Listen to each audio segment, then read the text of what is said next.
আমৃত্যু ভালোবাসি তোকে। পর্ব ৬৫। আবির প্রজেক্টের কাজে অত্যাধিক ব্যস্ত। মোজাম্মেল খানের সাথে কাজের ব্যাপারে প্রতিনিয়ত কথা হয়, তবে ইদানিং আলী আহমদ খানের মন ভীষণ খারাপ।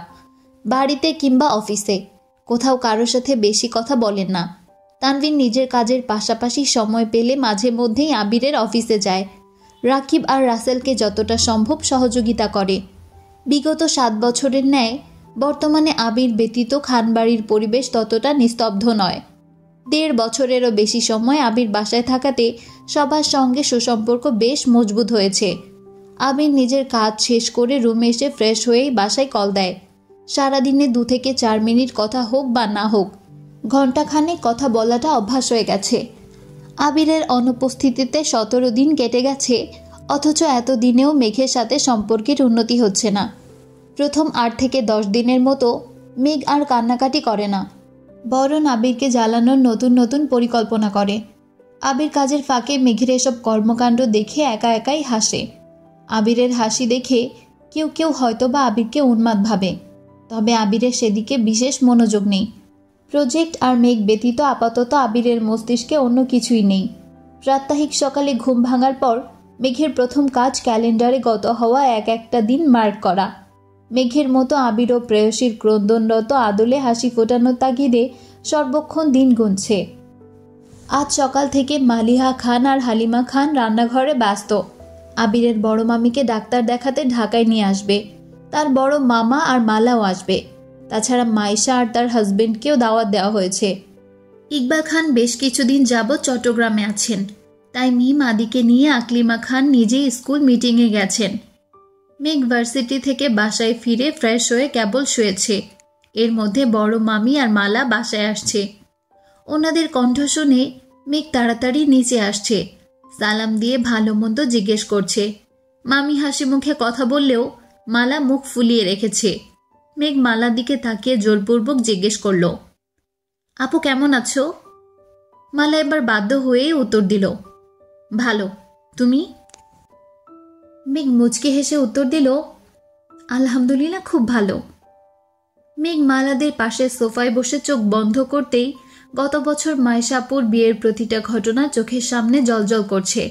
তখন মালাকে নিয়ে মেঘের মনে অভিযোগের কমতি ছিল না। আবির একজন দায়িত্বশীল প্রেমিক হিসেবে কত সুন্দরভাবে সবগুলো ঘটনার সমাধান করেছিল। বোকা মেঘ আবিরের উদ্বিগ্নতা তখন বুঝতেই পারিনি। মাইশাপুর গায়ে হলুদের দিন সকালে মেঘের উন্মুক্ত পৃষ্ঠে আবিরের হাতের স্পর্শ কথা মনে পড়তেই মেঘের শরীরের সব লোম দাঁড়িয়ে গেছে, সেই সঙ্গে শরীর ঝাঁকুনি দিয়েছে। আবিরকে দেখার জন্য মনটা আনচান করছে। মেঘ চোখ মেলে দীর্ঘ নিঃশ্বাস ছাড়ল। মালা আর চোখে মেঘকে দেখছে। মেঘের পরনে একটা সাদামাটা থ্রিপিস, বিনুনি করা চুলগুলো কোমর ছাড়িয়েছে। সামনের দিকে ছোট ছোট চুলে কপাল ঢেকে আছে। ক্লাসে যাওয়ার আগে দেওয়া গোলাপি রঙের লিপস্টিকের অল্প স্বল্প এখনো ঠোঁটে লেগে আছে। মালা অবাক চোখে কিছুক্ষণ তাকিয়ে মনে মনে ভাবছে, মেঘের মধ্যে স্পেশাল কি গুণ আছে যা আমার মধ্যে নেই? আমি কি তোমার প্রেমিকা হতে পারতাম না? এই বাড়ির বড় বউ হওয়ার জন্য আমি কি একেবারেই যোগ্য ছিলাম না? হালিমা খান রান্নাঘর থেকে উচ্চস্বরে ডাকলেন, এই মেঘ, তুইও কি মেহমান হয়ে গেছিস? মেঘ তড়িঘড়ি করে উঠে রান্নাঘরে গেল। বড় মামা এখনো আসেনি। মাইশা আপু আর ওনার হাজবেন্ডকে নিয়ে আসবেন, তাই আপাতত মামি আর মালার জন্য শরবত করা হয়েছে। মালাকে শরবত ছাড়তেই মালা বিরক্তি ভরা কণ্ঠে বলল, শরবত খাবো না আমি। মেঘ স্বাভাবিকভাবেই শরবত রেখে দিয়েছে। মালিহা খান আর আবিরের বড় মামি নিজেদের মধ্যে কথা বলছেন। মালা সোফা থেকে উঠে সারা বাড়ি ঘুরে দেখেছে। হয়তো আবিরের রুমে যেতে চেয়েছিল, কিন্তু তালা দেখে আবারও নিচে আসছে। মেঘকে উদ্দেশ্য করে ঠাট্টার স্বরে জিজ্ঞেস করল, আবির ভাইয়ের রুমে তালা কেন? তোমার জন্য নাকি? অতি সামান্য কথাতেই অভিমানী মেঘের মনে ভীষণ ক্ষোভ জমেছে।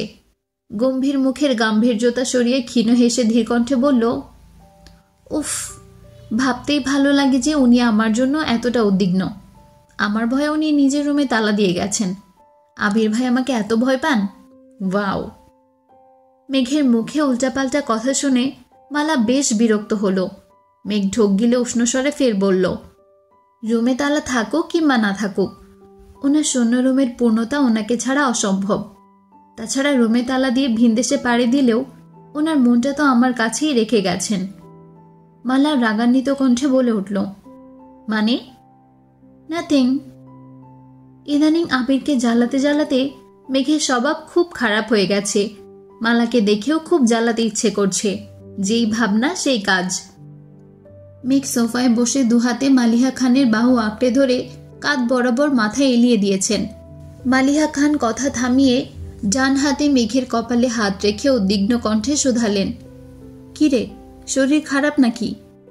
মেঘ আহ্লাদি কণ্ঠে বলল, না, তোমার আদর খেতে খুব ইচ্ছে করছে। মালা ভেতরে ভেতরে রাগে কটকট করছে। মালিহা খান মেয়েকে নিজের কাছে টেনে নিয়ে মেঘের মাথায় হাত বুলিয়ে দিচ্ছেন আর আবিরের মামির সঙ্গে কথা বলছেন। অন্যান্য কথোপকথন শেষে দুজনেই আবিরের ব্যাপারে কথা বলতে শুরু করেছেন।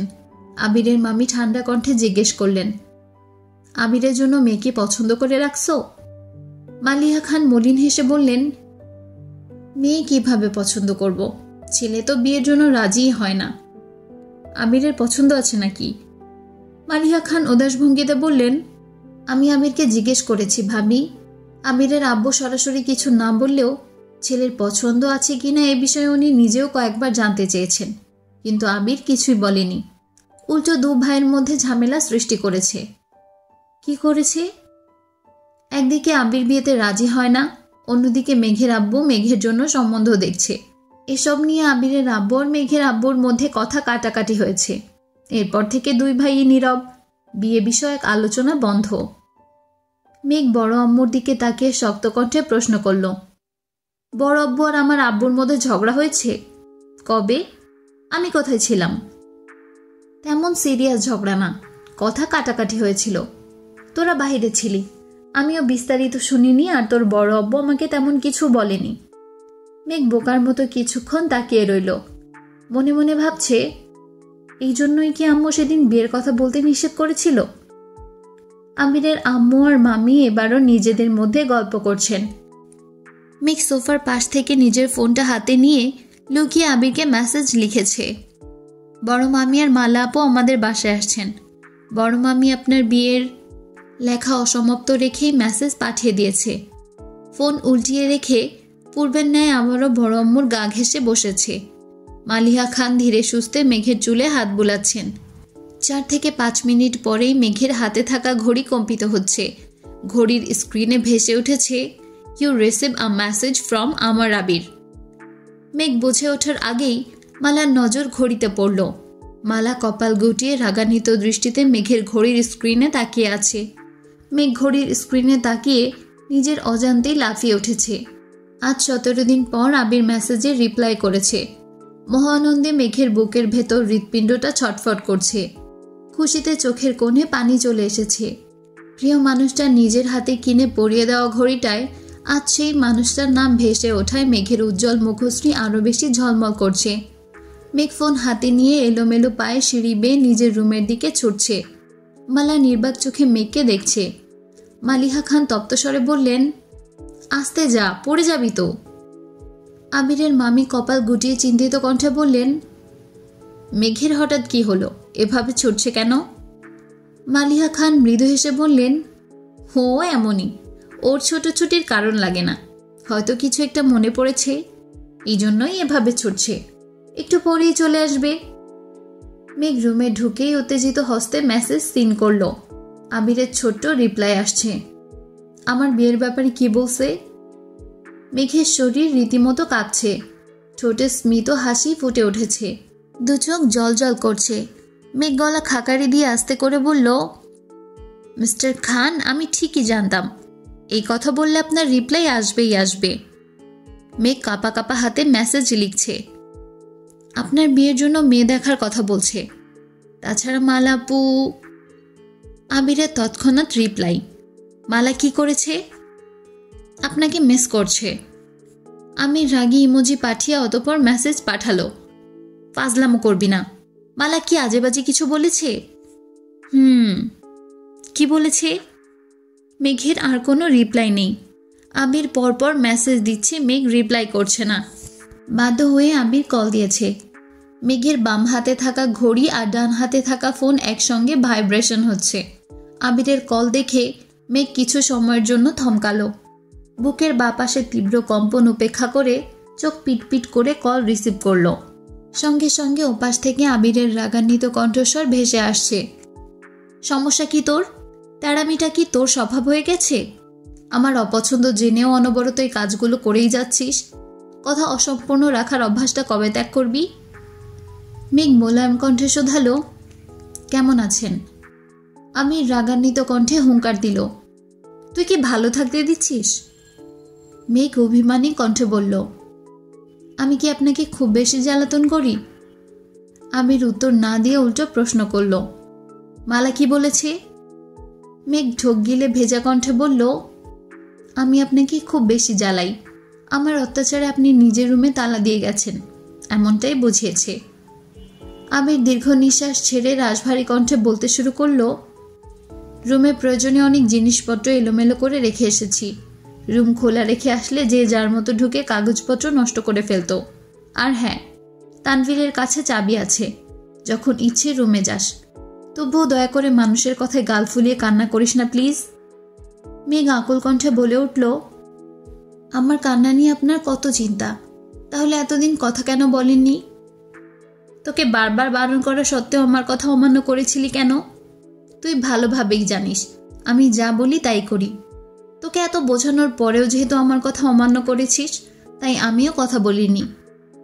মেঘ কাঁদো কাঁদো কণ্ঠে বলল, আপনি যাওয়ার সময় আমায় ডাকলেন না কেন?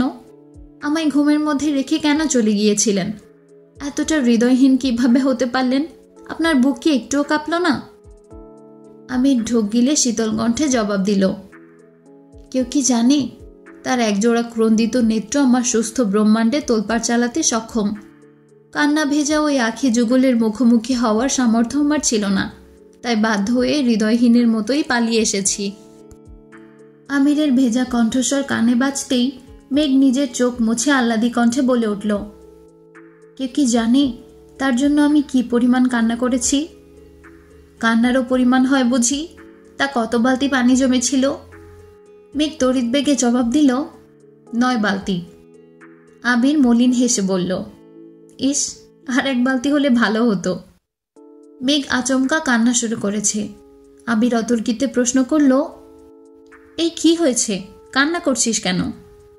মেঘ কাঁদতে কাঁদতে অস্পষ্ট কণ্ঠে বলে উঠল, আপনি না বললেন আর 1 বালতি পানি জমলে ভালো হতো? আবির শক্ত কণ্ঠে দমক দিল, এ বেলায় কথা মানতে উঠে পড়ে লাগিস, অন্য বেলায় কি হয়? মেঘ ভেজা চোখে ফিক করে হেসে উত্তর দিল, ভূতে পায়। আমারও তাই মনে হয়। বাসায় ফিরে আগে আপনার ভূতটাকে বিদায় করতে হবে। এখন আলহামদুলিল্লাহ ভালো, সিরিয়াস কোনো সমস্যা নেই। আপাতত ডক্টর কিছু ওষুধ লিখে দিয়েছেন। আমি ঠান্ডা কণ্ঠে শুধালো, আপনার শরীর কেমন? মেঘের ঠোঁটে আবারও হাসি ফুটল। আদরে ভঙ্গিতে বলল, আলহামদুলিল্লাহ ভালো ছিল, তবে এখন খুব ভালো। সাবধানে থাকবেন। আর একটা কথা। জি বলুন। মালা পর্যন্ত আমার নাম্বারটা যেন না পৌঁছায়। পৌঁছলে কি হবে? তেমন কিছু না, হোয়াটসঅ্যাপে দিনে কমপক্ষে 10 থেকে 15 বার কল আসবে। আমি বসে বসে কল রিসিভ করব।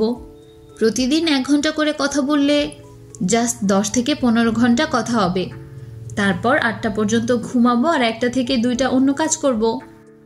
মেঘ দাঁতে দাঁত চেপে বিড়বিড় করে বলল, আর আমি পেঁয়াজ ও মরিচ দিয়ে আপনাদের কলিজা ভুনা করে এলাকার কুকুরগুলোকে খাওয়াবো। আমি নিঃশব্দে হেসে শুধালো, কিছু বলেছেন? মেঘ দাঁতে দাঁত চেপে রাগী স্বরে জবাব দিল, বলছিলাম মাত্র 15 ঘন্টা কেন কথা বলবেন? বললে পুরো 24 ঘন্টায় কথা বলিয়েন, ঠিক আছে? আবির এবার শব্দ করে হাসল। পরপর উদ্বিগ্ন কণ্ঠে বলে উঠল, মনে হচ্ছে কিছু পড়তেছে। আমি এখান থেকেও পোড়া পোড়া গন্ধ পাচ্ছি। কি পড়ছে? মেঘ রাগান্বিত কণ্ঠে জবাব দিল, আপনার নাক একটু বেশি অ্যাডভান্স। কলিজা ভুনা এখনো বসায়নি, ওয়েট, একটু পর বসাবো।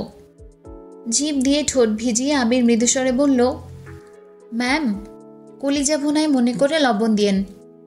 মেঘ ফোঁস করে উঠল, আরো বেশি টেস্টি করতে একটু বিষও দিবনে। বলেই মেঘ কল কেটে দিয়েছে। রাগে ফোঁস ফোঁস করছে। আবির হাসি থামাতেই পারছে না। হাসতে হাসতে বিছানায় হেলান দিয়ে বসেছে। আজ অফ ডে বলে আবিরের তেমন কোনো কাজ নেই। নিজেকে নিয়ন্ত্রণ করতে খানিক বাদে আবারও মেঘকে কল দিল।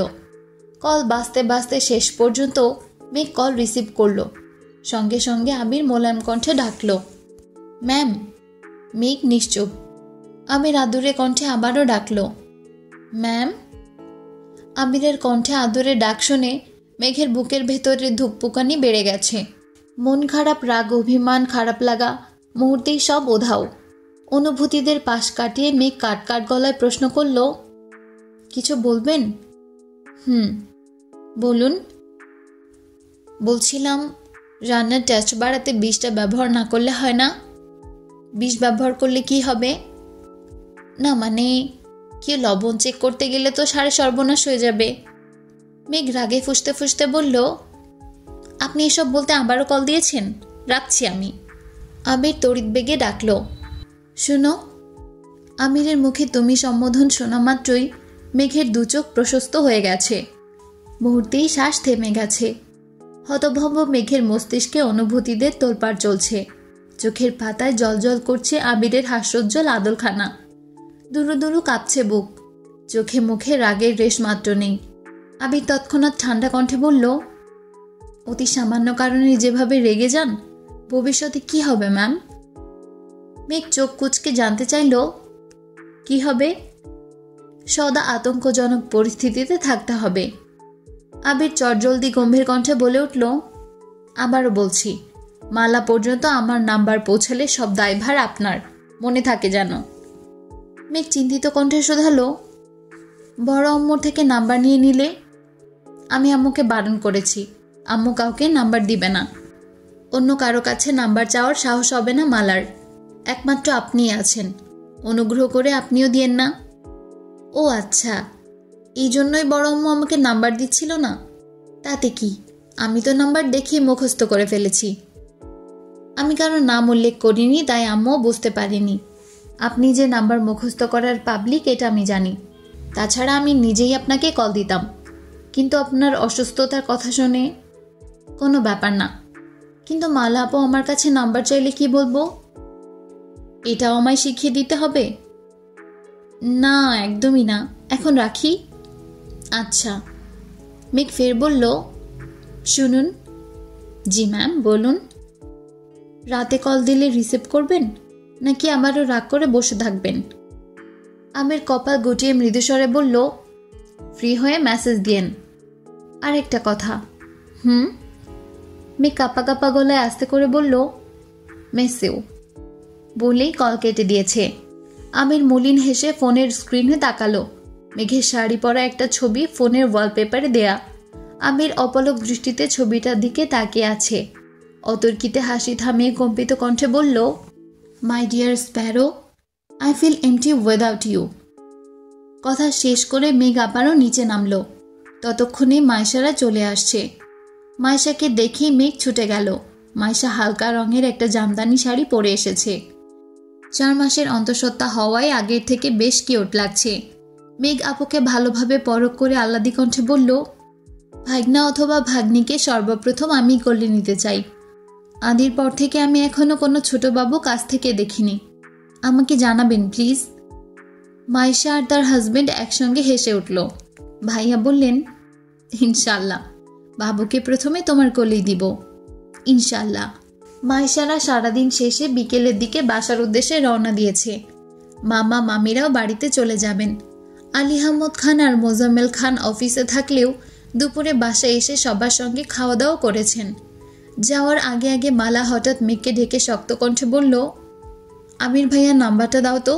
মেঘ কপাল গুটিয়ে গম্ভীর কণ্ঠে বলল, ওনার নাম্বার দিয়ে আপনি কি করবেন? কথা বলবো। মেঘ ফোঁস করে শ্বাস ছেড়ে স্বাভাবিক স্বরে বলল, উনি প্রজেক্টের কাজে ব্যস্ত আছেন, আপাতত আত্মীয় স্বজনদের সাথে কথা বলার সময় নেই ওনার। মালা বিরক্ত হয়ে শোধালো, তোমার সাথে কথা বলার সময় আছে? মেঘ কপালের মাঝ বরাবর ভাঁজ ফেলে মেকি স্বরে বলল, আমার সাথে কথা না বললে ওনার রাতে ঘুমই হয় না। মেঘ যে ইচ্ছেকৃত রাগানোর জন্য এসব বলছে এটা বুঝতে মালার বেশি সময় লাগলো না। মালা তৎক্ষণাৎ রাগান্বিত কণ্ঠে বলল, যত যাই বলো, ভাইয়ার নাম্বার আমি সংগ্রহ করে নিবই। আগেও কত রাত ভাইয়ার সাথে আনলিমিটেড কথা বলেছি, তার হিসেব নেই। এবারও তাই হবে। ঘুম পাড়ানোর জন্য প্রয়োজনে ভাইয়াকে ঘুমের ওষুধ সাজেস্ট করব। মেঘ ভেতরে ভেতরে রাগলেও রাগটা প্রকাশ করল না। ফিক করে হেসে বলল, চেষ্টা করে দেখতে পারেন। হতেও পারে ওনার হার্টবিট আপনার দেওয়া ঘুমের ওষুধের পাওয়ারকে হার মানিয়ে দিয়েছে। মালা কটমট করে বলল, তুমি যে কোন ভরসা এসব বললো আল্লাহই ভালো জানেন। আকস্মিক মেঘের ঘড়িতে আবিরের মেসেজ আসছে। অলোকে। মেঘ মালার দিকে ঘড়িটা এগিয়ে দিয়ে মোলায়েম কণ্ঠে জবাব দিল, এই ভরসায়। নামের জায়গায় শুধু আমার আবির লেখাটাই ভাসছে। মালা কিছুক্ষণ তাকিয়ে থেকে মিনমিন করে বলল, ফোনে আমার আবির লিখে রাখলেই আবির ভাইয়া তোমার হয়ে যাবে না। আরও কি কি বিড়বিড় করতে করতে মালা বেরিয়ে গেছে। মেঘ মুখ ফুলিয়ে সেদিকে তাকিয়ে আছে। সত্যিই তো, ফোনে আমার আবির ভাই নামটা গত 1.5 বছর যাবতই সেভ করে রেখেছে। নতুন নাম্বারটাও একই নামে সেভ করেছে, কিন্তু তাতে সম্পর্কের কোনো উন্নতি হচ্ছে না। আবিরের অন্তর্নিহিত অনুভূতি বোঝার সক্ষমতা মেঘের হয়েছে ঠিকই, কিন্তু আবির যতদিন না নিজের অনুভূতি প্রকাশ করছে ততদিন মেঘের আত্মবিশ্বাস আসবে না। জোর গলায় নিজেকে যতই আবিরের প্রেমিকা বলুক না কেন, দিন শেষে এটাই সত্যি, আবির তাকে কোনো প্রকার প্রতিশ্রুতি দেয়নি। মেঘ মুখ ফুলিয়ে রুমে চলে গেছে। শেষ বিকেলের দিকে একটা হ্যান্ড পার্স আর সাথে 2টা ফাইল আর কিছু কাগজপত্র নিয়ে বন্যা আপন মনে হাঁটছে। আচমকা নজর পড়ে অনেকটা সামনে তানভীরের মতো কেউ একজন ফোনে কথা বলতে বলতে যাচ্ছে। শিওর হওয়ার জন্য বন্যা দ্রুত পায়ে এগিয়ে যাচ্ছে। ছেলেদের হাঁটার স্বাভাবিক গতির সাথে মেয়েদের দৌড়ের গতি মোটামুটি সমান ধরা যায়। রাস্তায় দৌড়াতে পারছে না, তবে যথাসাধ্য দ্রুত হেঁটে তানভীরের বেশ কাছাকাছি চলে এসেছে। পেছন থেকে 2 থেকে 4 বার ডেকেছেও, কিন্তু সেই ডাক তানভীরের কর্ণকুহরে পৌঁছায়নি। বন্যা এবার থেমে শ্বাস টেনে উচ্চস্বরে ডাকল, ওই ভিলেন। মেয়েলি কণ্ঠস্বর কানে বাজতেই তানভীর উদ্দেশ্যহীনভাবে পেছনে ঘুরল। বন্যাকে দেখেই থমকে দাঁড়ালো। ভ্রু কুচকে কল কেটে কপট রাগী স্বরে জানতে চাইল, কোন দিক থেকে ভিলেন মনে হয় আমায়?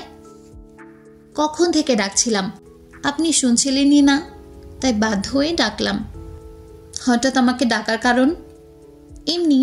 আপনার বাইক কোথায়? একটা ছোট ভাই নিয়ে গেছে। কেন? এমনি। জিজ্ঞেস করতে পারি না? তানভীর মলিন হাসল। কিছু একটা ভেবে গম্ভীর কণ্ঠে বলল, সন্ধ্যা হয়ে যাচ্ছে, বাসায় চলে যেও, আসছি। তানভীরের এমন ব্যবহারের আগামাথাও বন্যা বুঝল না। কিছুক্ষণ ভাবার পর হঠাৎই পূর্বের ঘটনাগুলো মনে পড়ল।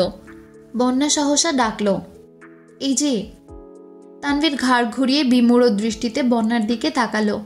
বন্যার মুখের মায়াবী হাসিতেই তানভীরের হৃদয় দুরু দুরু কাঁপছে। তানভীর উত্তর না দিয়ে খানিক ভ্রু নাচালো। বন্যা একগাল হেসে বলল, ঝালমুড়ি খাবেন? তানভীর তৎক্ষণাৎ উত্তর দিল, না। তাহলে ফুচকা? না। চটপটি? না। চা? না। বন্যা এবার খানিক রেগে গেছে। চোখের পাতা ঝাপটে আনমনেই বলে উঠল, তাহলে কি সিগারেট খাবেন? তানভীর প্রশস্ত নেত্রে বন্যার দিকে তাকিয়ে শক্ত কণ্ঠে শুধালো, কি বললে? বন্যা উত্তর না দিয়ে অন্য পাশে তাকিয়ে লজ্জা আর আতঙ্কে নিজের মুখ চেপে ধরেছে। নিজের প্রতি অতিষ্ঠ হয়ে ঘন ঘন নিঃশ্বাস ছাড়ছে। তানভীর স্তব্ধ হয়ে তাকিয়ে আছে। বন্যাকে আপাদমস্তক দেখে মুচকি হেসে বলল, সিগারেট খেতে পারি, যদি তুমি আমার সঙ্গে খাও। অপ্রত্যাশিত কথায় বন্যা শাট করে তানভীরের অভিমুখে তাকালো। চোখ স্বাভাবিকের তুলনায় অনেক বেশি বড় আকার ধারণ করেছে। গলা শুকিয়ে কাঠ হয়ে গেছে। বেসামাল পরিস্থিতি সামলে বন্যা দৃঢ়কণ্ঠে শোধালো, ছি, আপনি সিগারেটও খান? তুমি খাওয়াতে চাচ্ছ, তাহলে আমার খেতে সমস্যা কোথায়? বন্যা মাথা নিচু করে জড়সড় হয়ে বলল, মুখ ফসকে বেরিয়ে গেছে, সরি। এতদিন মানুষকে মুখ ফসকে অনেক কিছু বলতে শুনেছি, আজ প্রথমবার কোনো মেয়ে মুখ ফসকে সিগারেট অফার করেছে। বিষয়টা বেশ ইন্টারেস্টিং। চলো, সামনে থেকে 2টা সিগারেট নিচ্ছি। বন্যা আতঙ্কিত কণ্ঠে চেঁচিয়ে উঠল, না, আমি যাব না। বন্যার চেঁচানোর শব্দে তানভীর আঁতকে উঠে বুকে হাত রেখে আশেপাশে তাকিয়ে ঠান্ডা কণ্ঠে বলল, যেভাবে চিৎকার করছো মানুষ তো অন্য কিছু ভাবে। বন্যা আস্তে করে বলল, যার যা খুশি ভাবুক, আমি সিগারেট খাবো না। তানভীর সশব্দে হেসে বলল, ঠিক আছে, এবারের মতো ছেড়ে দিলাম। এরপর মুখ ফসকে সিগারেটের কথা বললে সত্যি সত্যি টেস্ট করাবো। এগুলো ঠিক না, আপনি এসব করতে পারেন না। বারে ডাকবা ভিলেন আর কিছু বললেই ন্যায় অন্যায়ের জ্ঞান দিবা, তা তো মানব না। বন্যা বিরক্ত হয়ে বলল, দেখুন, আমি আপনাকে ট্রিট দিতে ডেকেছিলাম, আপনি ইচ্ছেকৃত আমার সাথে এমন ব্যবহার করছেন। তানভীর সূক্ষ্ম নেত্রে তাকিয়ে দৃঢ় কণ্ঠে শোধালো, আমি আবার কি করলাম? যাই অফার করেছি শুধু নাই করে যাচ্ছেন। আমার সাথে চলাচলে যার অস্বস্তি বোধ হয়, আমাকে যার অসহ্য লাগে, আমি তার কাছ থেকে দূরত্ব বজায় রেখে চলার চেষ্টা করি। বন্যা উদ্বিগ্ন কণ্ঠে শোধালো, আমি কি একবারও বলেছি আপনাকে অসহ্য লাগে, নাকি বলেছি আপনি আমার অস্বস্তির কারণ? তানভীর স্থির দৃষ্টিতে কিছুক্ষণ তাকিয়ে আকস্মিক হেসে বলল, চলো। কোথায়? বাহ, ট্রিট না দিবা বললাম, এখন সেটা বললো না যে মুড নেই বা সময় নেই। বন্যা ঠিক এই কথাটাই বলতে চেয়েছিল। মুখের কথাটা গিলে শান্তস্বরে বলল, কি খাবেন? ঝালমুড়ি, ফুচকা, চটপটি, এনিথিং? বন্যা ভ্রু গুটিয়ে কিছুক্ষণ তাকিয়ে রইল। মনে মনে তানভীরকে অল্প স্বল্প বকেও নিল। মেঘ আর তার ভাইয়ের স্বভাবে বিশেষ কোনো পার্থক্য নেই, দুজনেই বেশ অভিমানী। মেঘ মেয়ে বলে অভিমানটা একটু বেশি প্রকাশ পায়। ঝালমুড়ি হাতে দুজনেই পাশাপাশি দুটো চেয়ারে বসা। এক প্লেটে ফুচকা আর একটা চটপটি অর্ডারও দিয়েছে। তানভীর ঠান্ডা কণ্ঠে শোধালো, হঠাৎ আমাকে ট্রিট দেওয়ার কারণ কি? বন্যা ঢোক গিলে আস্তে করে বলল, সেদিন আপনাকে চা খেতে বলিনি বলে আপনার বোন আমায় কতগুলো কথা শুনিয়েছে, তাই আজ। তানভীর ভ্রু গুটিয়ে ধীর কণ্ঠে জানতে চাইল, বোনু তোমায় কথা শুনিয়েছে? কি বলেছে? তানভীর নীরের দৃষ্টিতে তাকিয়ে আছে। তানভীরের দৃষ্টি দেখেই বন্যা থতমত খেয়ে হাসার চেষ্টা করল। হাসি মুখে বলল, তেমন কিছু না, আসলে সেদিন আমার তরফ থেকে সবাইকে চায়ের ট্রিট ছিল, তাই স্বাভাবিকভাবেই আমার আপনাকে চা অফার করা উচিত ছিল, কিন্তু আমি সেটা করিনি। তাছাড়া বিল দেওয়ার বিষয়টা নিয়ে মেঘ একটু রেগে গিয়েছিল। বনুর কথা কিছু মনে করো না প্লিজ। বন্যা ঠোঁট উল্টিয়ে বিদ্রুপের ভঙ্গিতে বলে উঠল, ও আচ্ছা, ঠিক আছে, কিছু মনে করলাম না। ওকে, কি সমস্যা? এভাবে কথা বলছো কেন? এমনি। তানভীর সূক্ষ্ম নেত্রে তাকিয়ে শোধালো, এমনি বলাটাও কি তোমার স্বভাব? বন্যা উপনিচ মাথা নাড়ালো। তখনই বন্যার বড় অপর কল আসছে। বন্যা স্বাভাবিকভাবেই কল রিসিভ করে কথা বলছে। ইতিমধ্যে ফুচকা আর চটপটি নিয়ে গেছে। বন্যা কথা শেষ করে চট জলদি 2 থেকে 3টা শিট বের করলো। তানভীরের হাতে দিয়ে বলল, এগুলো মেঘকে দিয়ে দিয়েন, পরশু একটা ক্লাস টেস্ট আছে, পড়ে নিতে বলবেন। তানভীর গাল ফুলিয়ে নির্বোধের মতো বন্যাকে খানিক দেখে গম্ভীর কণ্ঠে বলে উঠল, এত সমাদরের রহস্য কি তবে এই ছিল? স্বার্থপর মেয়ে কোথাকার। বন্যা ফুচকা খেতে খেতে আর চোখে তানভীরের দিকে তাকিয়ে বলতে শুরু করলো, একদম স্বার্থপর বলবেন না। নিজের বোনকে তো ঠিকই যত্নে রাখেন, প্রয়োজন ছাড়া বাসা থেকে বেরিয়ে হতে দেন না। 2-3টা শীটের জন্য এতটা রাস্তা পেরিয়ে আমাকে আপনাদের বাসায় যেতে হতো, আর নয়তো পিডিএফ দিতে হতো। সেই পিডিএফ আবার আপনাকেই প্রিন্ট আউট করে আনতে হতো। যেহেতু আপনাকে পেয়েছি, তাই আপনাকে দিয়ে দেওয়াটাই বেস্ট অপশন ছিল। আমি চাইলেই রাস্তায় দিকে 2টা শীট আপনাকে ধরিয়ে দিয়ে চলে যেতে পারতাম। যদি সেই কাজটা করতাম তবে স্বার্থপর বলতে পারতেন। আমি আপনাকে ট্রিট অফার করলাম, 40 মিনিট সময় দিলাম, অতপর সেই শীটগুলো দিচ্ছি। তার থেকেও বড় কথা, শীটগুলো আপনার বোনুর প্রয়োজন। তাহলে আমি স্বার্থপর কিভাবে হলাম? যেভাবে যুক্তি দেখে ঝগড়া করছো, আমার মনে হচ্ছে তোমার উদ্ভিদ বিজ্ঞান সাবজেক্ট না নিয়ে দর্শন সাবজেক্টে অনার্স করা উচিত ছিল।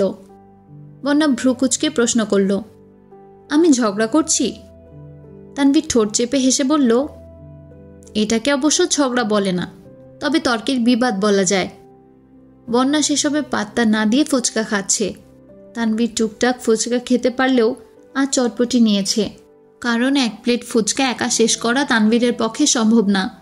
মেঘদের সাথে বের হলে মেঘ, মিম আর আদির সাথে অল্প কয়েকটা খায়।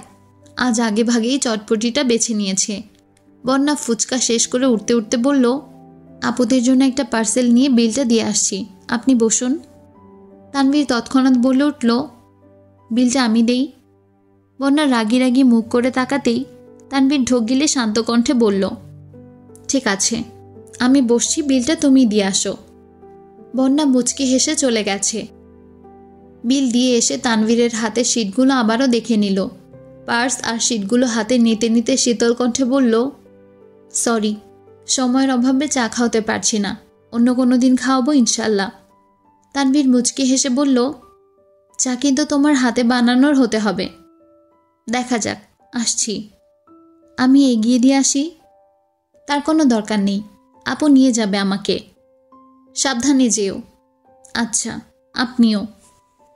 বন্যা রাগ করেছে ভেবে সেদিনের ঘটনা জানতে মেঘকে জিজ্ঞেস করার জন্য মেঘের রুমের সামনে আসতেই তানভীর থমকে দাঁড়ালো। মেঘ আপন মনে বন্যার সাথে ফোনে কথা বলছে। দুজনের আবোল তাবোল কথা আর হাসির শব্দে তানভীর থ মেরে দাঁড়িয়ে পড়েছে। কোথায় ভেবেছিল মেঘ আর বন্যার মধ্যে মানবাভিমান চলছে, মেঘের থেকে কারণ জেনে সমাধান করার চেষ্টা করবে, কিন্তু ঘটনা সম্পূর্ণ উল্টো। তানভীর আস্তে করে গলা খাকারি দিয়ে রুমে এসে শিটগুলো রেখে চলে যাচ্ছে। মেঘ ঠান্ডা কণ্ঠে শুধালো, ভাইয়া কিছু বলবা? না। তানভীর বিড়বিড় করতে করতে যাচ্ছে। মায়ের কাছে মাসির গল্প বলে আর কি হবে? রাত 9টা বেজে গেছে। মেঘ আবিরকে কোনো মেসেজ করেনি। কিছুক্ষণ পর আবিরই মেসেজ দিল, বিজি? মেঘের ছোট্ট রিপ্লাই, নো। তৎক্ষণাৎ আবিরের কল আসছে। মেঘ কল রিসিভ করে চুপচাপ বসে আছে। ওপার থেকে আবির বলছে, ফ্রি হয়ে মেসেজ দিতে বলেছিলাম, বিকেল থেকে মুখ ফুলিয়ে রুমে বসে আছেন, কিছু খাননি শুনলাম, একটা টেক্সট পর্যন্ত করেননি, কি সমস্যা? কোনো সমস্যা নেই। মালা কি আবার আজে বাজে কথা বলেছে? মেঘ মুখ ফসকে বলে ফেলল, চরিত্রের সমস্যা আপনার, মালা আপু কি বলবে? আবির উত্তেজিত কণ্ঠে চেঁচিয়ে উঠল, কি? আমার চরিত্রের সমস্যা? কি বলেছে? প্রমাণ কি?